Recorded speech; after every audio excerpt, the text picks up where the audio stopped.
ಅದು ಇಡೀ ರಾಜ್ಯವೇ ಬೆಚ್ಚಿಬಿದ್ದಿದ್ದ ಪ್ರಕರಣ. ಕುಕ್ಕರ್ ಬಾಂಬರ್ನ ಸಂಚು ಕಂಡು ಪೊಲೀಸರೇ ಹೌಹಾರಿದ್ರು. ದೇಶಾದ್ಯಂತ ಸದ್ದು ಮಾಡಿದ್ದ ಪ್ರಕರಣದಲ್ಲಿ ಅಪರಾಧಿ ಶಾರಿಕ್ಗೆ ಶಿಕ್ಷೆಯಾಗಿದೆ.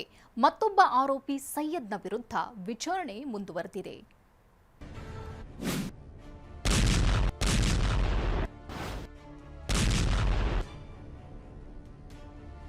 ಅವತ್ತು ನವೆಂಬರ್ 19, 2022 ಮಠಮಠ ಮಧ್ಯಾಹ್ನದ ಹೊತ್ತು ಮಂಗಳೂರಿನ ಕಂಕನಾಡಿ ಎಂಬಲ್ಲಿ ಭೀಕರ ಸ್ಫೋಟ ಸಂಭವಿಸಿತ್ತು. ಆಟೋದೊಳಗೆ ಸಂಭವಿಸಿದ್ದ ಸ್ಫೋಟದಲ್ಲಿ ಮೊಹಮ್ಮದ್ ಶಾರಿಕ್ ಗಾಯಗೊಂಡಿದ್ದ. ಆಟೋ ಡ್ರೈವರ್ಗೂ ಹಾನಿಯಾಗಿತ್ತು. ಸ್ಫೋಟದಲ್ಲಿ ಛಿದ್ರವಾಗಿದ್ದ ಕುಕ್ಕರ್ನ ಒಳಗೆ ಬಾಂಬ್ ಇದ್ದ ವಿಷಯ ತಿಳಿದು ದೇಶವೇ ಬೆಚ್ಚಿ ಬಿದ್ದಿತ್ತು. ಬಳಿಕ ರಾಷ್ಟ್ರೀಯ ತನಿಖಾ ದಳ ಪ್ರಕರಣದ ತನಿಖೆ ನಡೆಸಿತ್ತು. ಉಗ್ರ ಕೃತ್ಯ ಎಸಗಲು ಶಾರಿಕ್ ಸಂಚು ರೂಪಿಸಿದ್ದ ಅನ್ನೋದನ್ನ ಬಯಲು ಮಾಡಿದ್ರು. ಕಳೆದ ಡಿಸೆಂಬರ್ನಲ್ಲಿ ಶಾರಿಕ್ ಕೂಡ ತಪ್ಪೊಪ್ಪಿಕೊಂಡಿದ್ದ. ಇದೀಗ ಎನ್ಐಎ ವಿಶೇಷ ನ್ಯಾಯಾಲಯ ಅಪರಾಧಿ ಶಾರಿಕ್ಗೆ 10 ವರ್ಷ ಕಠಿಣ ಶಿಕ್ಷೆ ವಿಧಿಸಿದೆ. ಮಂಗಳೂರು ಕುಕ್ಕರ್ ಬಾಂಬ್ ಸ್ಫೋಟ ಪ್ರಕರಣ. ಶಾರಿಕ್ಗೆ 10 ವರ್ಷ ಶಿಕ್ಷೆ ವಿಧಿಸಿದ ನ್ಯಾಯಾಲಯ. ಹೌದು, 2022ರ ಮಂಗಳೂರು ಕುಕ್ಕರ್ ಬಾಂಬ್ ಸ್ಫೋಟ ಪ್ರಕರಣದ ಆರೋಪಿ ಮೊಹಮ್ಮದ್ ಶಾರಿಕ್ ತಪ್ಪೊಪ್ಪಿಕೊಂಡಿದ್ದ. ಹೀಗಾಗಿ ಇಂದು ಎನ್ಐಎ ವಿಶೇಷ ಕೋರ್ಟ್ ಉಗ್ರ ಮೊಹಮ್ಮದ್ ಶಾರಿಕ್ಗೆ 10 ವರ್ಷ ಕಠಿಣ ಶಿಕ್ಷೆ ವಿಧಿಸಿದೆ.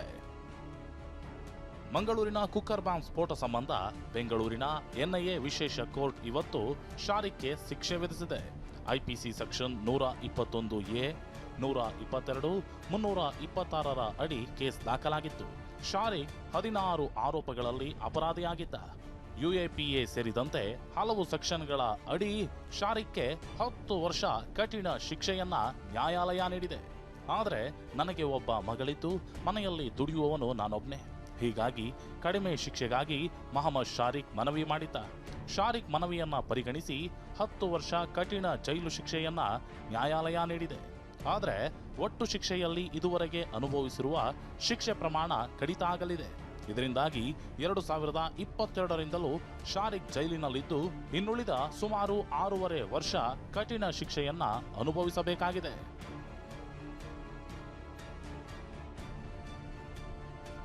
ಇನ್ನು ಅಂದಿನ ಸ್ಫೋಟದಲ್ಲಿ ಗಾಯಗೊಂಡಿದ್ದ ಆಟೋ ಡ್ರೈವರ್ ಪುರುಷೋತ್ತಮ್ ಪೂಜಾರಿ ಉಗ್ರ ಶಾರಿಕ್ಗೆ ಕಠಿಣ ಶಿಕ್ಷೆ ವಿಧಿಸಿರೋದು ಸರಿಯಾಗಿದೆ. ಶಾರಿಕ್ ಮಾಡಿದ ತಪ್ಪಿಗೆ ನಾನು ಶಿಕ್ಷೆ ಅನುಭವಿಸುತ್ತಿದ್ದೇನೆ. ಸರ್ಕಾರದಿಂದಲೂ ಪರಿಹಾರ ಸಿಕ್ಕಿಲ್ಲ. ನನಗೆ ಈಗಲೂ ತಿಂಗಳಿಗೆ 3,000 ರೂಪಾಯಿ ಔಷಧ ಬೇಕು. ಶಾರಿಕ್ ಜೀವಮಾನದಲ್ಲಿ ಜೈಲಿನಿಂದ ಹೊರಗೆ ಬರಬಾರದು. ಮುಂದೆ ಯಾರು ಇಂತಹ ಕೃತ್ಯವನ್ನ ಎಸಗಬಾರದು ಅಂತ ಹೇಳಿದ್ದಾರೆ. ಅವರಿಗೆ ಕಠಿಣ ಶಿಕ್ಷೆ ಆಗಲೇಬೇಕು. ಯಾಕೆಂದ್ರೆ ಇಂತಹ ಕೆಲಸ ಮಾಡಬಾರ್ದು, ಇನ್ನು ಯಾರಿಗೆ ಆಗಲೇಬಾರ್ದು. ಕಠಿಣ ಶಿಕ್ಷೆ ಇವತ್ತು ಯಾವನೇ ಆಗಬೇಕಿತ್ತು, ಇದು ಲೇಟ್ ಆಯ್ತವ. ಇಷ್ಟೇ ಶಿಕ್ಷೆ ಆಗಬೇಕಿತ್ತು. ಈಗ ಮಾಡಿದ್ರೆ ಇನ್ನು ಹೀಗೆ ಬಿಟ್ಟರೆ ಇನ್ನೊಂದು ವರ್ಷ ಹಾಗೆ ಮಾಡ್ತಾರಲ್ಲ, ಅದಕ್ಕೆ ಕಠಿಣ ಶಿಕ್ಷೆ ಆಗಲೇಬೇಕು. ಈಗ ನಾವು ಕಷ್ಟವನ್ನು ಅನುಭವಿಸಿದ್ದೇವೆ. ಯಾರು ಕೇಳೋರಿಲ್ಲ. ನಮಗೆ ಭಯಂಕರ ಕಷ್ಟದಲ್ಲಿದ್ದೆ. ಯಾರ ಹತ್ರ ಹೇಳಿ 15 ದಿವಸಕ್ಕೆ 1,000 ಮದ್ದಿಗೆ ಆಗ್ತದೆ. ಯಾರು ಕೊಡ್ತಾರೆ? ಯಾರು ಕೊಡೋದಿಲ್ಲ. ಪೇಪರ್ ಟಿವಿಯಲ್ಲಿ ಹಾಕ್ತಾರೆ ಮಾತ್ರ, ಅದು ಕೊಡ್ತೀನಿ, ಇದು ಯಾರು ಕೊಡುವವರಿಲ್ಲ. ದೇಶವನ್ನೇ ಬೆಚ್ಚಿ ಬೀಳಿಸಿದ್ದ ಕುಕ್ಕರ್ ಬಾಂಬರ್ ಈಗ ತಪ್ಪು ಒಪ್ಪಿಕೊಳ್ಳುವ ಮೂಲಕ ಶಿಕ್ಷೆಗೆ ಶರಣಾಗಿದ್ದಾನೆ. ನ್ಯಾಯಾಲಯ ಕ್ರಿಮಿಗೆ 10 ವರ್ಷ ಶಿಕ್ಷೆ ವಿಧಿಸುವ ಮೂಲಕ ಕಂಬಿ ಹಿಂದೆ ದುಡಿದೆ. ಮಂಗಳೂರಿನಿಂದ ಅಶೋಕ್ ಜೊತೆ ರಮೇಶ್, TV9 ಬೆಂಗಳೂರು.